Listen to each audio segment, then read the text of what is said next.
na wama so asene kokko nyina na mapi beba saa bepo no so akase yenko awurade nche no nche ye na kwan ne nante na tempo so enje horo no kire se Zion na mra be fi no Nyankopon asme fi Jerusalem enti Zion ye kase Zion gina mo Nyankopon no tumi ahenwa ohenkase ekuru ohenkase nti Zion gina mo Nyankopon tumi ahenwa ye kase Zion a Christopher ye nyina Nyankopon bu a Christopher nyina se ma ewo ne nti Nyankopon ni mu Christosom ye ma ana bema oba ye nyina ye ma Nyankopon na ha ne Nyankopon ka asem bi nti kase Zion baba ne gina mo bi a Yesu Kristo Nyankopon baba ye ntwe ne tia Nyankopon baba obi a wanya Yesu Kristo nkwaje ni mu chefa a Nyankopon bu ne tenene ama na wonam John 1:12 so abe Nyankopon ba a enyina bema na oba nhie mudie manye honam fam kita ho na mo ye hunhum abaya enam ye na Awurade Yesu Kristo so praise the Lord. Hallelujah. Enti okasafa Zion ho a okasafa ye na Awurade Yesu Kristo ho nti wo kan Bible na wo se wo Nyankopon wa mpe Joseph ntomada na Efrem busuakuo nso amfa na mo fa Juda busuakuo Zion bepa Onyankopon adono no ena sa wo kan Psalm 74:2 no nso so a wo so Onyankopon ka wasafa oto won tetete a waji won se waja pade mantam Zion bepa wo betena so no enti Zion bepo no ye Nyankopon kwaje bepo Nyankopon ni munyam bepo tumi ahenwa ba bia we yebeka se Nyankopon powerful seat the powerful throne and say room for Christians. Oh, praise the Lord. Enti aha no na ewo nchiremu bi Zion no eye Nyankopon ni munyam din bi a nipa bi oba Yesu Kristo nchirem bi a saadi no eda no so saadi ni butu no so na aha no wose Zion ho afi wie peye ni mu no ene Onyankopon fi hyiran na je so obetima ye Zion ba nanso ho afi na wie peye a Nyankopon ni munyam tumi na di wo mu. Hallelujah. Wo betima ye Zion ba nanso Nyankopon ni munyam Nyankopon hwe no wo horo sai ni munyam Nyankopon hunu Nyankopon sisudua na odi asi wo ma na ni munyam no as obi duru ho tim betra ni pakro no mu no obi duru ho no man se Nyankopon tumi agena nkwa no Nyankopon se eye Zion ho afi wie peye no saa wo feri mu ana Nyankopon fi hyen enti we ma ye ti asese nya omo di Yesu Kristo di ato omo nkwa so o enya omo tebepo no so aye no kra enya omo a ye from so hene ne eba aye no kra Jezebel no we Israel no ti Israel mu na Jezebel tabrosan so abrosan ni gina Calvary enso sabrosan no so no en ne dress na wo siesie enti ye to no fra abrosan so behwe from a enkrama di ni nam sa ye ka se enkrama ni gina demons so obi ansa kira obi anhwehwe Yesu Kristo ye na ama ye ne tenene na anim se de nyame hwehwe na obefuru Yesu Kristo ncha ko bepo no so de abrosan no so na enso ye beto na ba behwe from a demons atorment no e wo hell enti ye sha Jezebel no yo hene baba o osa yo hene yire tie wo hene baba sa yo hene yire ba na wo siesie enti obe yo ba na adome no Jezebel nya kwanya be ye wo hene baba o esa be ye wo hene yire Jezebel nya kwanya wura Israel abusuakuo no mu a anka kwanya Jezebel nya ya no esenka okuram wodi mudie wodi suro ni opopo na nka wo so kwanya no mu ye na nko ohunu sa ya dumbi na so no so enti sa ohene ne so na fam kura sa so da fam ya dumbi na so no so enti ohene ne ka sa mempesa odi gold be siese ho a esa sa otie ne wadi so ya dumbi na so no so enti ne sen ko di adidie ne osuro ne opopo nyina edi ohene ne mra so na tamudia na sadia en na tantene ne dia enipa ya obenya mu nkwa no nanso Jezebel amasa nkwaje we anso no bu sa wa ba Israel ni no wanya akwanya ba Israel busokuo mu no wanya akwanya ba ya omanya Nyankopon yi omofa ya ewo wiasa ma nyina mu no omanya omopa na onya mekan no omanya omopa na onya Nyankopon tumi se ogini pako na hine mu no omanya omopa onya Nyankopon pa na siese baby e kra behwe baby ya ni monya nso de na mekoro Jezebel nya akwanya be ya sa omanya Nyankopon obeye akwanya na nso so de atene se Jezebel prapo Jezebel dressing Jezebel ne ye odi didi wo hene na tem odi bu omanya Nyankopon nsam ne na mra na hyade adimitia enti wiase no obi ana nkoyo hene baba obi ana nkoyo hene no na oda hell ene say Yesu Kristo yo hene o wo ya hemfo mu pumpuni wo yo sade no no kwafo kane na na me wiase les metinsem bebere fa Yesu Kristo ho by me huni sade na sitie no ba me ankasa me ba na me ba Yesu Kristo nche na me say yes ensam o meka ma metere ampa na nso de me hu pa ba ma no e chede o meka kire me no ne no kwarodie e chede me te ye no enti Jezebel obi o hene baba yo hene yire na wo sese enti obe yo ba ya dume no oba ye tu ni fra bosan so be hwe foma enkraman ene di ni nam Jesibe enkraman ni moja peti enti Kristo ni bia ye Nyankopon yire Kristo ni bia ye ohene ba eyo ohene ba ba nanso abane se na Kristo fo ko hell ebane se na Kristo ni bi dejema wo me so I will never forgive my pastor ebane se na Kristo ni bi hwele se na wo popina hey yanso na Abraham asefo ye kase na nyina to pono ye didi wo pono ho ye kaipa ye kan wasampa ye kaipa se kan sampa ye preachi ye kaipa sa homache sorry asoda ma siesie asoda hodo adwuma pa ne yanye ye je adwuma nyina wose mu firi me sonko mo fa nkwa jere se sese ade bi mo fa popo na mani masade so mu firi mu sonko an mo yo hene baba mo kansa yo mama no na nso mo ye nkwasiafo enti mu firi me sonko Erwade wo na mewabo me say ebro Nyankopon Erwade na no so kacham sales fa asem ekoma mema asem me say sa asem won abrante bi Onyankopon frɛ no ene o kire na fuo kese bi ayado afuo ni ado ne basabasa enua na seso mututu no enua ne nya sisiso na papa na yi chance won afuo ne da wo no wo mo amede hye wo rom nsa no o ma no no sade me peso mo do no omo amede hye o mo nsa no esesen kwa mututu dinsini no enkohini no esesen ka wo mututu wo ma dimi hwamo entimidiafo na hye wo nsa enkohini tutu de o ma do no sese akire na sa do no foforo ma me. Praise the Lord.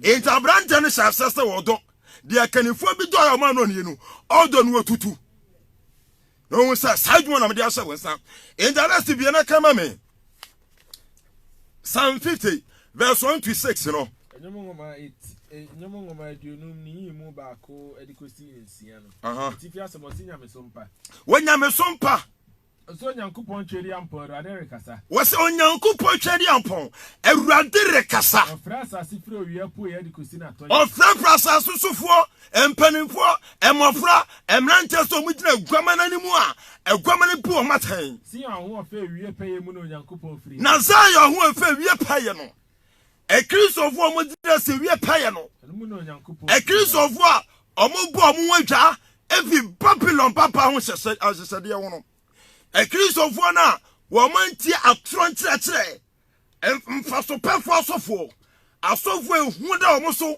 na mo gye no kura sa mebetima gye omo nkwa no sankrofo na ho we omo ho fa na wie peye entemu na mafiri na mahyeran yankwae Nyankopon beba na orenyeku Nyankopon beba na orenyeku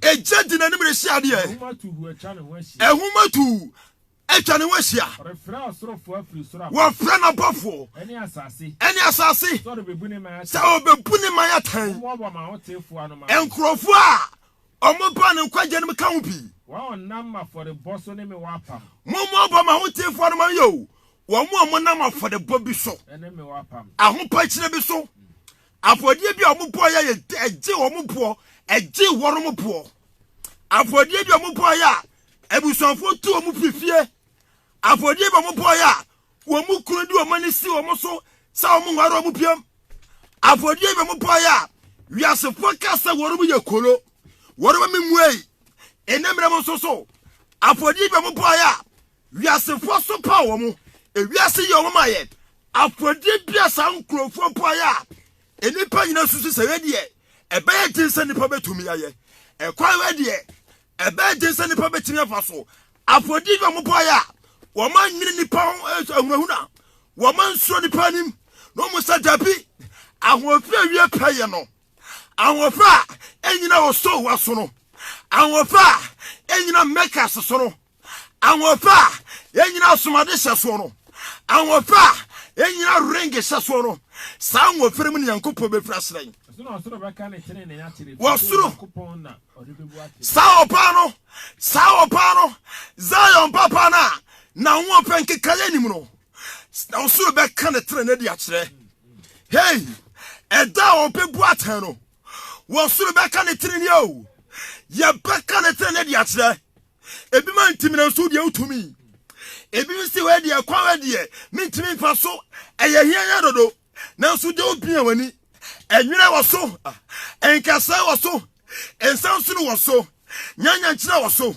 wonum nya sese wo enso ahia wo so ene nso nwina nipa ntumi nyina no so wo so nanso utumi kinai nanso anti de wo ye yenti no wo pa wo ho achi ewiase nyina fa kwa ba akoso esansa sofo manyankopɔ nwayira na nko de dabi wo so me ne kwa asem ne mu no ankasa nyamesom no Yesu Kristo gidi nko na mo nante sade mepe ene mi sisi do sade masama mementi no wo soro beka wo tene di akire sisa utie me ni abai sabra na bi mudi watamo sabra die wonu be sopa opa sabra die wo mu asofo mo kwan a wo mu di makers gina puppet we go gina puppet ro wo be twetwe o watima yire won kwa no pe heavy akọ nanso me ka cha wo say sister dabi po ya bebe po ni wani munusuo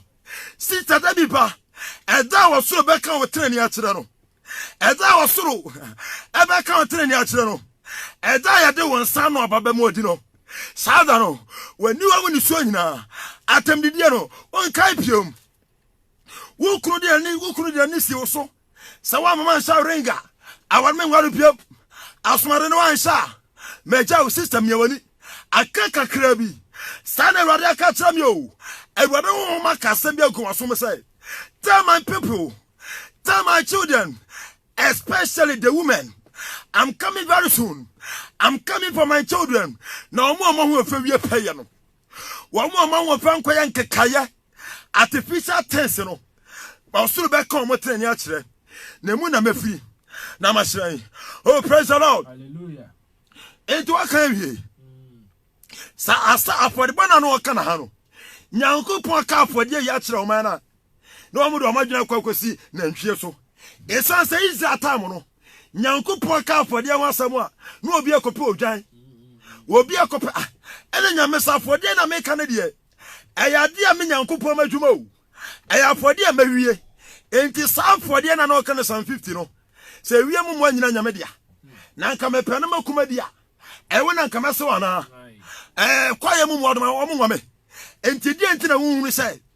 Enya pam da na afode won asaba na meka. We ya pam foforo won nsem. Aya afode ni mawie. Aya afode bi amese mo mama me a. Momfa na twe nkobo. Momfa odwan nkobo. Na mommo na koma mu. Mommo na dwene mu. Mommo na hopachire mu. Endo ase fase da bo afode mo Nyankopon. Enti sa afode na no aka sa afode no asem no. Eye Yesu Kristo apamoja. Na Nyankopon se de meka no mu se enyu ani odwa de bo abreu. Afode na meka na mo de meka afode ho asem a. Na mokope na ntwie. Na mokope odwan. Ene Kristo ni se wote afode ho asem a. Wonim se yesika. Wote afode ho asem a. Wonim se ade asofo no sika ne brenti na omafo maba adwuma no mu. Edu se de me kan de aya adwuma bia Nyankopon maye. Me jini papa de bia enye odwan. Enye sabon fo odwan kwoto aforo bo cha no so. Eye bepo no so afode mabo. Enti wo dia ne se fa wakoma. Fa woni peria. Fa okresu asafode etiase a. Enyina abo mo ja so. Eni ni nyamesom papa adwene wa mu a. Nyankopon betumi aheren. Na ma wo soro aka woni pakro ni kro no. Ne tere ne dia kire. Oh, praise the Lord. Enti o kasa fa ahotie ho. But let's be 2 Corinthians chapter 7 verse 1. 2 Corinthians. Enti ni nyina se bi mo som nyame o. Na nso no omuni za ayo hyede so. Omunya nte wo mo mfiri nkeka ne edam ho.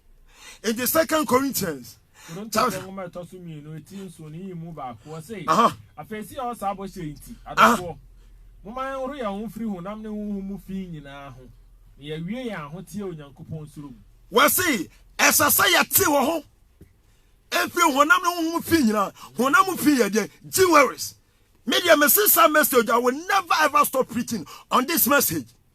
If you say we are different me no wasi ko ka kire woro mo ko ka intimacy masa Nyankopon no kredie no sinzi bia ntime sesana nya osi pamu ka sampana bra ye ne pra nyemu and they say coronavirus o say ni ho say coronavirus no so bi sa asomare no be ko helia sana coronavirus so na so bi so sa asomare so wu ni pani mu a wo wu obe ko hel emu bia na dauda brother into say eya ho fa wie peye woni say enkrofo bi de enti ama ebi ma ho fa wie peye na ebi ma ho fa wie peye eye doctrines ene say on say ataka asemi say sa emabunu enyansafo du enyansafo num no kwasafo num no ye taka asemi say sa mabunu no ebi mi yankwasafo busa won say adentina mu nyina ye mabunu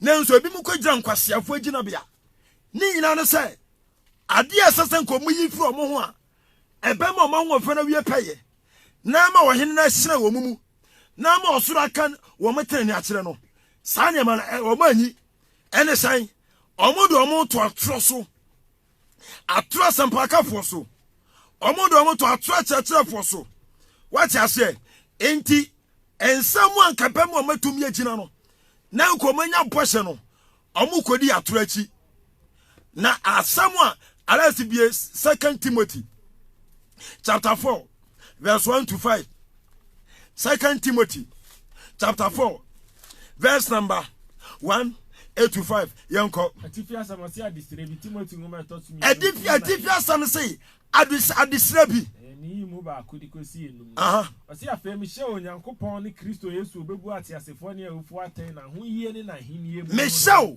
onyankopon Yesu so obebu atiasefo ne awufo atem na ho yie ne na henie mu aten paimu kasem no jinamu abra ya ni de enyim se coronavirus wo se ni wo kacha wono se obe biara wa sa somade obi biara wa sa wedding ring se da no koma wanyi no oba beto me ho yanko yatan kanim tufo abojuchare ne nkyerɛkyerɛ nyina abojuchare ne nkyerɛkyerɛ wo ka obi sian be sabra ne yakoka ring wansan kankan da ba sabre ne ka chen ho asem sabre ne ka meka so asem kenka da bai wase ebre sansi su bi ma me osei paimu ka asem no jinamu abra ya ne de enyim jinamu abra ya ene abra aye bre bone emu nyemu yatan kanimu tufo abojuchare ne nkyerɛkyerɛ nyina mu na bre baba orintie nkyerɛkyerɛ pae no na bre bi baba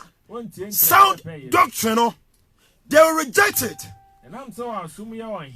Ne sense omosumu ye omo hininti no osofo bi ka kire ne se nyamesom de no na okumamu se god nya eba ne se nyankopon mo de apamadaka god nya eba ne se nyankopon mo mande se mema ne ma o se sa nkrofo omosumu ye omo hini edi so mo ti sa asam na empire krompo mu mo no mo se asam ne tesa na ntesa empire krompo mu mo esan so modo atro ne kyerɛkyerɛ ntino ɔmɛfu asa kyerɛkyerɛfo na boaso ɔmani bɛpo ɔmo so no na ɔmo da hell enti no kwasam a egipo no kwasam a ene na man ne tere ne wie paye no kwasam a ebema nyankopɔn soro ka ne tere ne akyerɛ no wɔno bɛpo nanso me se ebra yemu no ka ebra breach ya bo ɔmo no ebra ɔmo kyerɛ ɔmo se ebra wiase nyina bisi basa no ebra ni padom wuo no kan kyerɛkyerɛ papa no kyerɛ wɔro mo enkyerɛkyerɛ ya pɛ no kan kyerɛ wɔro mo ye ni bra bi asase agya no kwasam to wo ye ni bra bi a sound doctor no esase agya to ho ebra pa ne bra pa ne himu ka se coronavirus kum ni po se nkum ni po ka kyerɛ wɔro mo badalas dia tene se emanya nsanfo no mu no ho enkwasafo no mu no enya bibia o Holy Spirit mamenti ase bi emana omo ba ye nkwasafo because of their teachers, because of their pastors, because of the doctrine, falsehood, deception of the leaders. Enta mana omba ye nkwasafo no se onyame wo ma amount ase a obeka se enye ma no omutia aturo bi me say osofo bi time gina ba bi ka se wo ware wo kunu nasa bema no woni no wana sa okofo bema na chi a eyo ni nyame ntam asem wo de bompa ye ne se nyankopon kan kire bema no wo de be chew me se ada me tie radio so oba bi pre sofo bi ka kire ne sa che kakra wo se sofo ma fami kunachi wo sofo ne se o se me ba pani mpo no me ne bema na me fa na chi ne kowo ye was where you can assemble with the day. Masrama, my bomb. Look at all this. Ain't it South Church? We know. I'll bet this off when I chill. A set of coincidence. No catch up Burma or many meeting and him. No catch up Burma and some of poet, you know. Or Tuan and Hunubuno for. We wouldn't could be an animation. Or so for us to say. Where dear Masrama. Or no so Burma and the in the pram. Or so for some Masrama. So I say, ain't Masrama, or by any better no other head. Masrama, Messi, you are so for cuckoo than be Horoma. O catch us so for. Me worry and me Chrisumu. Nelson, my family Kunechi. Sesamian Daya was a bonfire, now the Oka Sembisi. Into a banner the best son on one side and you better know the hell. No the hell. I feel no because I will never forgive my pastor. I feel no with him. Mr. Saw Bamana Wari war. Saw only yesu. Saw only yesu. Sana only yesu.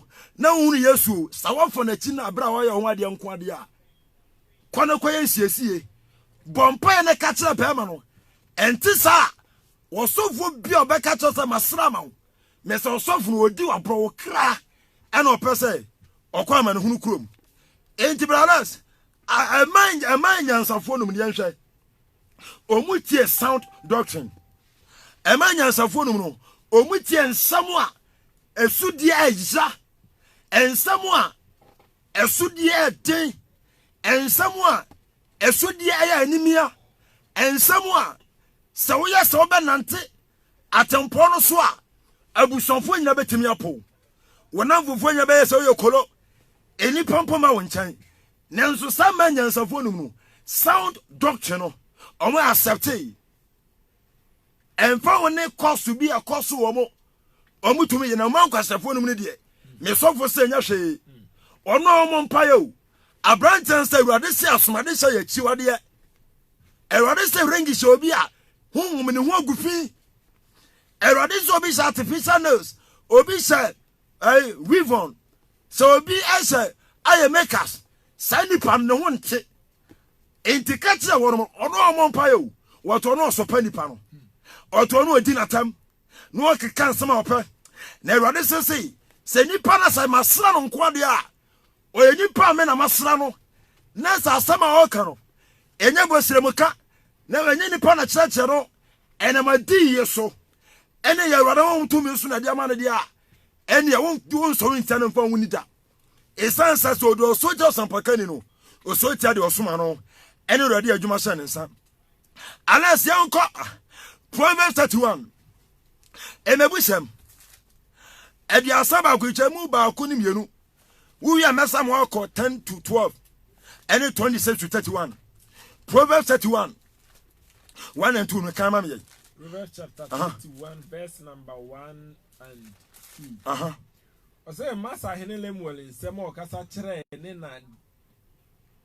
na de tenetene no sawa alas asema okana Lemuel omame na na tunufu ayasanka hana asana hana aba anase Deborah aba na Rebecca aba na wafra baba wa bia na wahini bi nesi wo wase ya bra so no ya anya osowa ya ne afati tatempo no so no okwapa no so no ya anya makers ya nsa artificial nails ya mbone ya suma nsa asomade ne ade ente twumu firi ho na o ka di yesam nyanko pati ni mopade a kire oba no enti ala so kan o sesai o sei adam me ba adam me yefumba adam me bosheba adam wo ya bosheba nya me ko bebe kwesiesie me ko kwesiesie hini na mamo ne ma befa bem de akom nchen adam me bosheba wo mu nyanko po nam Yesu Kristo so ere ne boshema wo mu a wonam Yesu Kristo apam agya so boshe kronkron we so na ode ba be fo mo akwa hini ni mu no eno se boshe wo ye bosheba adentina wo dress say enkoa wo ye Zion baba adentina woni ai Babylon baba difference bia na ma hu siesie mu difference bia na mo kase mu mo de ye nyina ba adan boshema adan Christopher ma mo gidi ai Christopher mai Mr. Dena mo gidi wiase ala so to asoma me awaka 1 and 2 no 5 10 to 12 na mame we are now 26 to 31. 10 to 12 so I pa hwan no benya. Wase wayerepa ala we asam o kana hana na yese wo yire ne wo de wayerepa. Said ye was Zion baba ene ye de na ho afenu ye peye. So ati enti wase wayerepa no benya. Enti enya ma nyina oma wari nya na marriage materials. Enya ma omo aware asinyina na marriage materials. Oba bi wono mu a wonya marriage material. Enti wase wayerepa hwan obenya. So na bo sene hwene pa kora. Sama no omo body esene hwene pa. Zini kura komanda no so. Ni kura komanda no so. Na se ade ehia no. Aha. Oye no yie. Aha. Na onya no boni biara. Udi si 12 no wi a no akọ 26 to 31. 26 to 31 so obie na no nyansa mu. Wase sa opa no wo bie na no nyansa mu. Na adoye ne nkyereke na adoye nkyereke wo ne tekyerema. Oyire papa adoye nkyereke. Ewo ne tekyerema. Esa wo ne tekyerema so. Ohye ne fie kro ne ba. Alasi be wo bie na no tun say yes nyansa wo.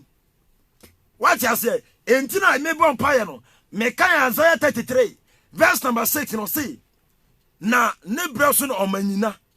Enkwaje nyansa ne nimde emro so beba. Na yesa asam Bible kan say nyansa fiti ase. Eno ne awradu suro no ayampa.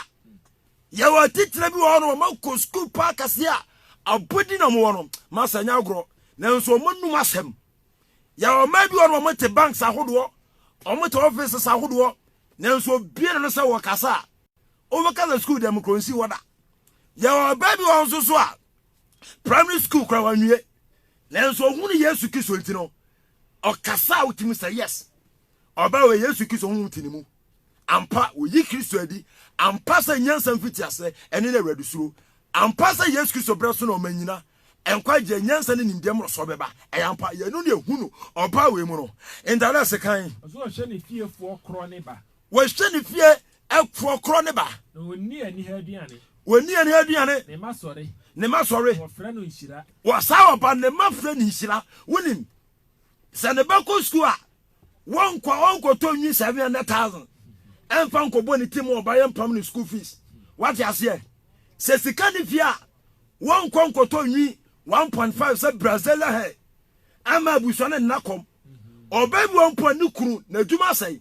When you sika kokoto nwi chiwade nyino no ade ato aso when you sika kokoto sa make us bag no na efie buburuja be wane kokon sa be twabo no waso yire pade wonte sa ento wasesai asini kuru nso yi no ayese ni kuru si na ye be ma ni kunu ho me so mani oni management say hey say sika na de be ma na woni mi se do be si atoto se nkwa na obe ya e betima di na wotwe ebe so busuan no woni sa de odi bibia betutue enti ba ma na komada no so woni sa me yire de me se sa ba ma na djuma sa kura gare ni sugar nko kro ombedi what you say gare ni sugar nko kro ombedi edi to aso se mama pi ayeyi me ka kirawo e mama bebe ampo endi ayampa won a limit nyankopon won standard ene ni power standard wo ho e mama bebe o mo beji Yesu Kristo di o me ye ohene ne mama eje se Jezebel nanso standard na nyankopon hwehwe na ebema wosura ka o motere ne akire no o ma anuru wo ma fo de bono ekoye nipa ni sode ye o ma fo de bono ekoye nipa ye yie o ma fo de bono henanse sofo bi alasa e Facebook wasian wo dia wo se wo dresse na asa wonya makers wonya saade na wonya ware nya sa hu sesie no nyankopon kwa na gitum nyankopon kwa na gitum na nyankopon gitum nso a na wonya ware hwe look at all this what you say indala se kan ma me say na wo dia wo sini wo nyina wo se na oba we die enyo ayire na oyire o enyankopon no nya Kristo ni Kristo ni o enyo sampaka ni no sampaka ni o nyankopon no enyo bia wo fro Zion ana na ho fa bia pe o wo se oyire pa wo ho ene wo ye wo oyire wo ho na oyire pa de wo se ne ma nyina edi enti lamu amami o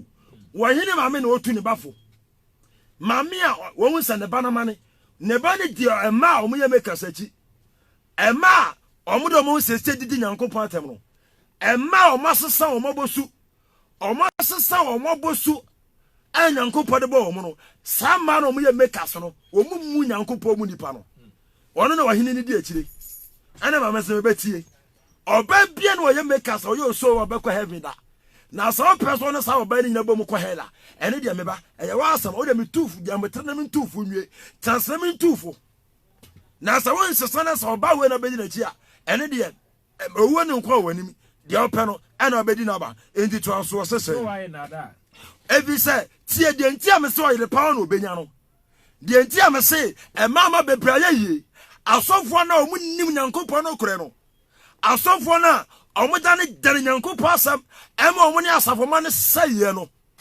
no omuto to twasam na se no twist the true doctrine of God no omuma asafo ma ne bia omuni padua eya da pade no wase wayire pa wan obenya ebi se e ma ne de asofo na da omo hwahwo mo se ye duru heaven awie me preach ni de me duru heaven nanso asomade hye no me preach ni de me duru heaven nanso se trouser me preach ni de me duru heaven eyelashes hye no me preach ni de me duru heaven no se wedding ring me preach ni de me duru heaven na change no kom me preach ni de me duru heaven na ankapo ene ade hye no wase e mama pia yi eyampa omo yeye ewiase na hu onom sa asonfo no mpanya me no kore no omuna esoso omuso say wonoma yeye nyame ahira wo sister nyame ahira wo mesi tie eyo sowa enso nyame ani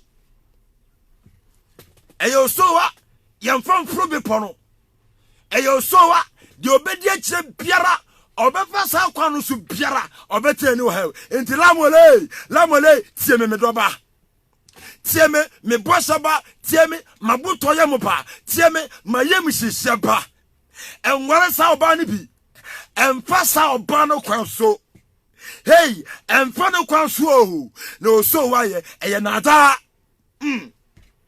oba be makers eye nada o mepa hey oba be se trouser eye nada o oba be se ring yida wedding ring one ring asumade give one eye nada sama no omunu nu omo na asere eda bipa omo no sofo no se wono ma sachira omo ba bi omo bejira enta la se to so he se na wo fa ye huhudi awon fa no eye huhudi na wona wo surawrate no e ma papa no lamole e ma no wo surawrate no me balamwole mabuto me balamwole e ma no wo surawrate na omo wo fa wie paye no ye payi wono ma ye 81 ma me he ozomo ma no nsa no ababi obedi ni nsa no aba na ne ye nyi no aye ne ne ye no ho sa oba no ne ye no sa oba no na wo siesie no sa oba no ne kasa na wo brasie no sa oba no na nitie no epeyi na ye wo soro be ka ne tre ne na wiasefo ahunu akire ne tre ne na enipa nyina ye honam ento mu ni nyankopon honhom ento mu ntimi won sesi ya papa ene won sesi a empo ni pa kwa he no awurade de wahuru na bofo nso ahuru omo awurade honhom wo mahuru sama no when e be osuru be ka ometene ne akire indanas yenkoi esi sansi 31 no su bi mama so mo man ne nsa no aba sa oba no mo man ne nsa no aba na ne ye nyi no aye na ne ni ye enyi na ye kro no what you say was say oba no yo yere na nso ayi do yere pa be kan di ho adentia sound doctrine was accepted and now so for sampakafo edifo bebre am awurade nsunumu awurade yem mo hyehye ne manema asofo bebre ankasa bohele kwan eno mudi asorema na faso asofo bebre wo mo bohele kwan a wo mo ankasa na pia asorema no egu hele mu asofo na ankasa wo mo pia o mo wu asorema no nkonsa hey asofo no wo mo ankasa na pia asorema no diom muniem eno mo do mu rahel asofo no it was say no yo yere de enso na brabo nti na wo siesie nti ne kasa nti ne ne ye nti obia na no nyansam nti wo dress nyansam nti ne nyame som na dwiri wo nti no wase obedi ne nsa no aba enti ma me de otu ne bafo meba sama were mo ye kinkre kwa ɛma na ɔmo yɛ makers o kinkire kwa ɛma na ɔmo bɔ ne bɔ ɔmo so ɔmo sesa nsoare no o kinkire artificial nurse no ɔmo di gyina puppet no ɛyɛ kinkire kwa wo ɔmo ne mere ɛmo ne mere koraa. Praise the Lord. Hallelujah. Enti ɛma nkwasiafo no mu no ɔmo ponkyerɛkyerɛ na ɛyɛ no ɛma nkwasiafo no mu no deɛ ɔmo sɛ nkyerɛkyerɛ papa no na su die dene na nso ɛma bi mia ɔmo ani ɛfa so. Enti bra ayifuku ne bae no wɔn ɔmo kɔi na nso ɔmo aka no deɛ wɔn ɔmo ntumi ɛsan sɛ asɔfo dada ɔmo. Enti 2 Timothy chapter 2 verse 19 no wɔso Nyankopɔn kan ma me 2 Timothy wa bia kan ma me Timothy ngoma etosumi chapter 2:19 yes Timothy ngoma etosumi enu Timienu chemudun ko Timienu ni chemudun kro se na Nyankopɔn nyina so etim ho pintin wɔse Nyankopɔn nyina so ekura etim ho pintin de Nyankopɔn de si wɔn atetefo na Lamuel ne ma meka bi akere no no etaso timo ekura nso ano yi Nyankopɔn tete atempɔn na Nyankopɔn de ma ɔmo fa so no ka kere ɔmo no edaso timo enti Kristo ni biara ne tere ne betima wie pɛ Nyankopɔn ni mu no Nyankopɔn se ɔnte ne ho mfi Babylon baba unless you call Zechariah chapter 2 6 to 11 Zechariah chapter 2 verse number 6 8 to 11 no Zechariah ngoma eti mienu ni munsia de kosi dubako ti uhu munya ne free ati from asase so wase munya ne free ati from asase so matre mu so osoro mframa nan no matre mi mu so osoro mframa nan Awurade asem ni Awurade asem ka Zion bon hoja ne Babel baba tie wo ne Babel baba wo ne mana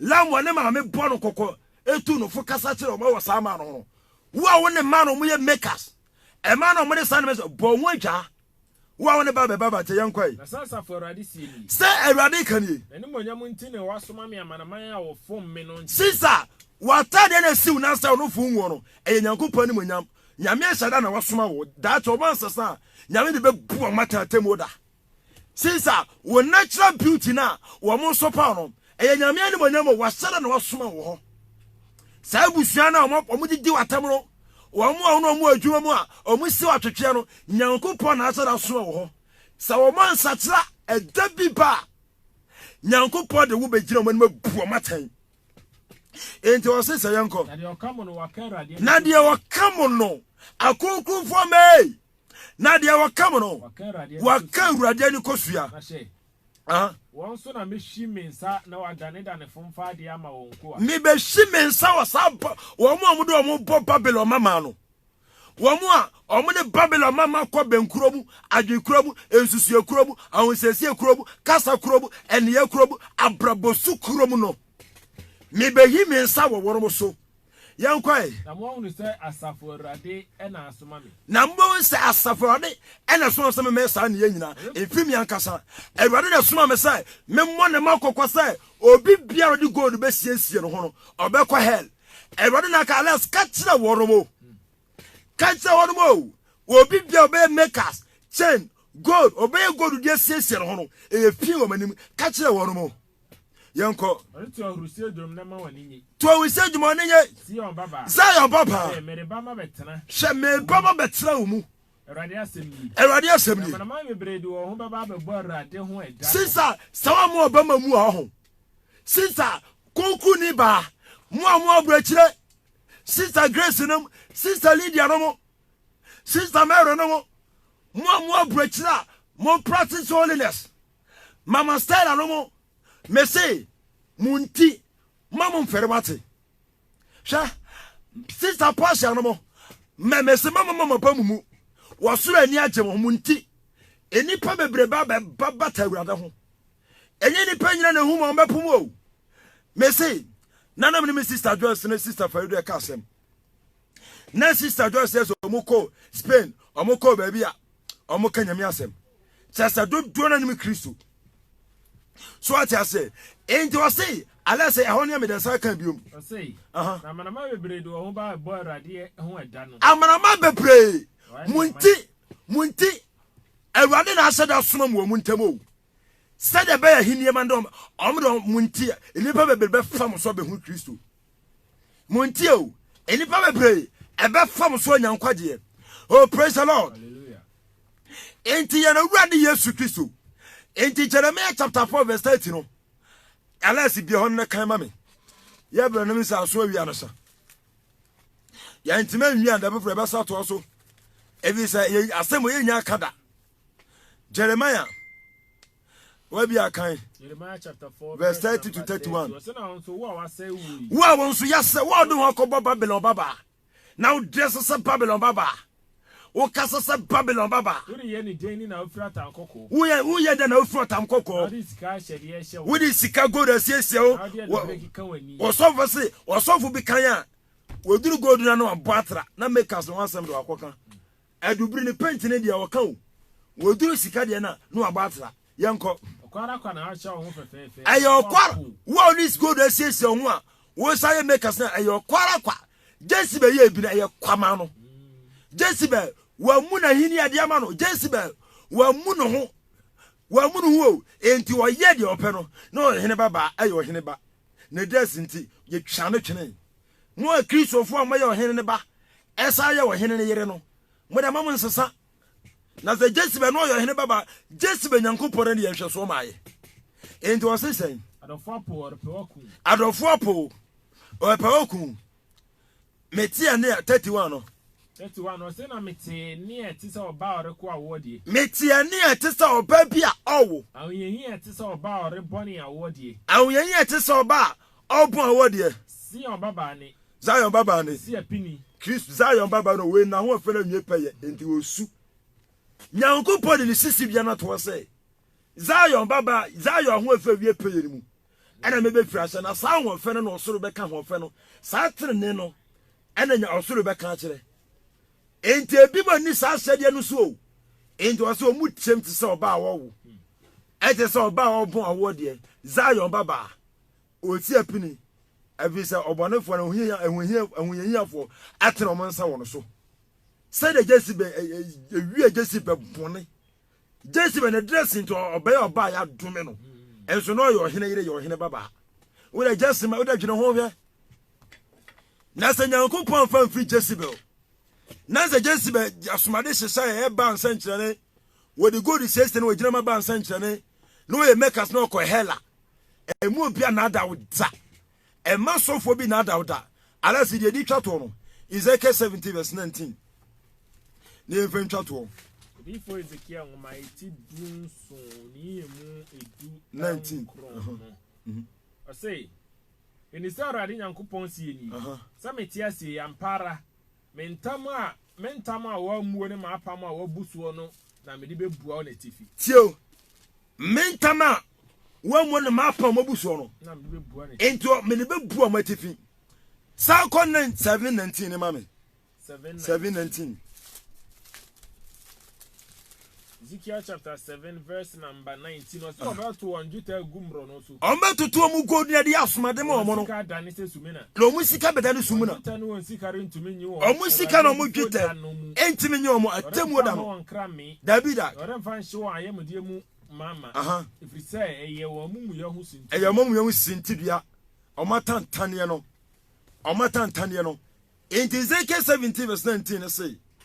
Was enti say ready Nyankopon se ni se metia se ampara mentam a wamuo ne mapam a wobu so no me de bebu o matifi enti me de me yosomafo o me yosempa kanida obonni awurade se men kantre ne ma se wutie na sa obeye ebebu a wantie nso adabi ba wo de mebo ba ma me so nya sa na me pe no fa na di so na wa ho afatima wie pe na awurade na so age wo nkwa awurade Yesu Kristo na so ndwen ka obi ba Yesu Kristo di ne mo. So obi person for Christo on can sempa bi ni mechi o say another me gidi say Christo we Onyankopon me boni nti no bewu ye me bimbo nti no sorry biom enti na me fa no je na mawurade ene me kra je nkwa sa wono pe na me som no me nkwa na nyina endoro Yesu bo ame Evangelist Alexander J me som Heaven Seekers Ministry atonso gugudum pass me number is 0245 62 77 35 erade asum dwinka ho baba da sane ebehia.